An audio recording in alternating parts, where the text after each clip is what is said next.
Bom dia! Hoje, dia 21 de março de 2025. Sexta-feira.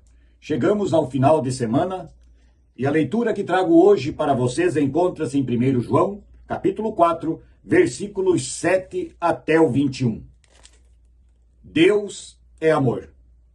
Queridos amigos, amemos uns aos outros porque o amor vem de Deus. Quem ama é filho de Deus e conhece a Deus. Quem não ama, não o conhece, pois Deus é amor. Foi assim que Deus mostrou o seu amor por nós. Ele mandou o seu único filho ao mundo para que pudéssemos ter vida por meio dele. É o amor, e o amor é isto. Não fomos nós que amamos a Deus, mas foi ele quem nos amou e mandou o seu filho para que, por meio dele, os nossos pecados fossem perdoados. Amigos, se foi assim que Deus nos amou, então nós devemos nos amar uns aos outros. Nunca ninguém viu Deus. Se nos amamos uns aos outros, Deus vive unido conosco, e o seu amor enche completamente o nosso coração. A razão por que podemos ter a certeza de que vivemos unidos com Deus e de que Ele vive unido conosco é este: Ele nos deu o seu Espírito. E nós vimos e anunciamos aos outros que o Pai enviou o Filho para ser o Salvador do mundo. Todo aquele que afirma que Jesus é o Filho de Deus, Deus vive unido com ele, e ele vive unido com Deus. E nós mesmos conhecemos o amor que Deus tem por nós e cremos nesse amor. Deus é amor, aquele que vive o amor vive unido com Deus, e Deus vive unido com ele. Assim, o amor em nós é totalmente verdadeiro para que tenhamos coragem no dia do juízo, porque a nossa vida neste mundo é como a vida de Cristo. No amor não há medo. O amor que é totalmente verdadeiro afasta o medo.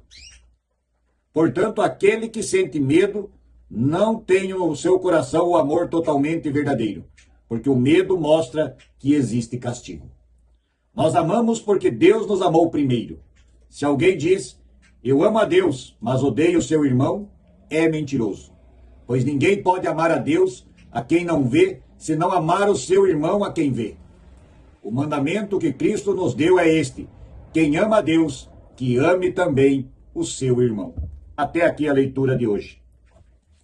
Deus é amor. Sim, Deus é amor, e desde quando ele resolveu de criar este mundo e criar o homem à sua imagem e semelhança. Deus não criou o homem para sofrer, para viver os tormentos, as tristezas, as angústias desse mundo. Deus nos criou por amor. Deus é amor. E era isso que ele esperava de nós, quando ele nos construiu do barro e nos deu o seu Espírito para que tivéssemos vida. Mas Deus também deixou o homem livre para fazer escolhas. E, infelizmente, fizemos a pior escolha e acabamos expulsos do paraíso. Mas Deus continuou nos amando sempre, pois sempre de novo providenciou profetas, pessoas para mostrar ao mundo o caminho correto. Deus continuou amando o ser humano sempre, e sempre de novo. Quando Deus resolveu destruir o mundo com o dilúvio, salvou uma família. Porque eles amaram a Deus, amavam-se uns aos outros, e Deus não pôde destruir aqueles que o amavam. Deus jamais irá destruir quem o ama, porque Deus é amor. Somos tentados muitas vezes quando as coisas ficam difíceis, quando as doenças, as perturbações, as dores, as angústias se abatem sobre nós, sobre o nosso coração, e o nosso amor, que não é tão forte como o de Deus, falha, tem medo. Aí é que entra Deus. Ele novamente nos perdoa, novamente mostra o seu amor e nos dá força. Porque nestes momentos de dúvidas, nosso amor acaba falhando, acaba sendo fraco. Se amamos verdadeiramente a Deus, se tivermos a fé do tamanho de um grão de mostarda, o nosso amor seria tão grande, que nenhuma angústia poderia nos afetar.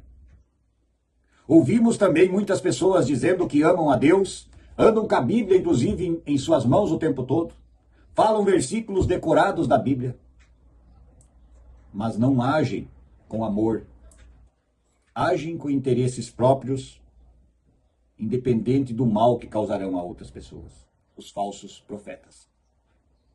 Jesus avisou que eles viriam, que eles estariam entre nós e que usariam a palavra de Deus como ferramenta para desviar pessoas do caminho que leva a Deus, que é única e exclusivamente Jesus Cristo. A fé em Jesus Cristo. É seguir aquilo que Jesus Cristo trouxe para o mundo. Amai-vos uns aos outros como eu vos amei. Se temos pontas de ódio, de rancor contra algum irmão, contra alguém da família, contra qualquer pessoa, o nosso amor para com Deus não pode ser completo. É difícil para nós, seres humanos, perdoarmos as pessoas, amarmos aqueles que nos ofenderam. Mas pense numa mãe que, por mais que os filhos aprontem, ou um pai, está sempre disposto a perdoar de novo e recomeçar. Se o amor de uma mãe e de um pai terreno consegue isso, vocês devem imaginar o quanto Deus, o Pai, o nosso Pai eterno, tem amor por nós, pois sempre de novo está nos recebendo, apesar de todos os erros que cometemos. Amem uns aos outros, sempre, como Cristo pediu.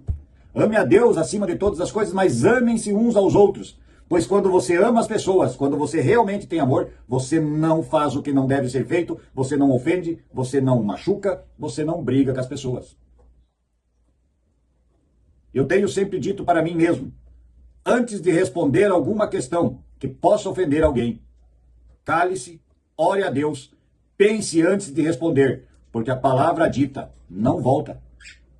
E quando você ofende alguém, quando você machuca alguém, é como você pregar um prego em uma tábua, depois você pode pedir perdão para a pessoa que você ofendeu, que você viu que fez errado, e está correto, você deve realmente pedir perdão.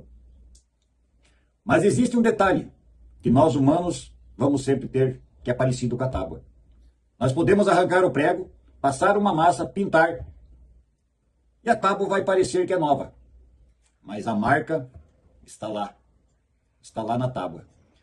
Graças a Deus, que Deus mandou o seu Filho Jesus Cristo, para que todas as marcas que nós criamos nos outros ou no próprio Deus, quando o ofendemos, quando Ele nos perdoa, não fica nenhuma marca registrada.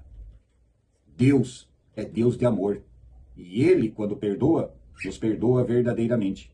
Mas lembre-se, Deus sabe o quão forte é a sua fé e se o seu arrependimento é sincero. Não tente enganar a Deus. Ame a Deus. Ame ao seu irmão, ao seu próximo. E lembre, o maior amor de todos vem de Deus, que deu o seu Filho, o único Filho, para morrer por nós, ressuscitar e retornar para preparar nosso lugar nas mansões celestiais no dia do julgamento final. Pense nisso e oremos o Pai Nosso. Pai nosso que estás nos céus, santificado seja o teu nome. Venha a nós o vosso reino, e seja feita a tua vontade, assim na terra como no céu. O pão nosso de cada dia nos dá hoje, e perdoa as nossas dívidas, assim como nós também perdoamos aos nossos devedores. E não nos deixes cair em tentação, mas livra-nos do mal. Pois teu é o reino, o poder, a honra e a glória para sempre. Amém. Meus queridos, que Deus possa, mais e mais, fazer com que nossos corações fiquem tão amorosos, que possamos realmente amar uns aos outros como Deus nos amou primeiro. Pense nisso. Viva uma sexta-feira feliz e nos encontramos novamente amanhã para mais um texto bíblico e a oração do Pai Nosso. Bom dia!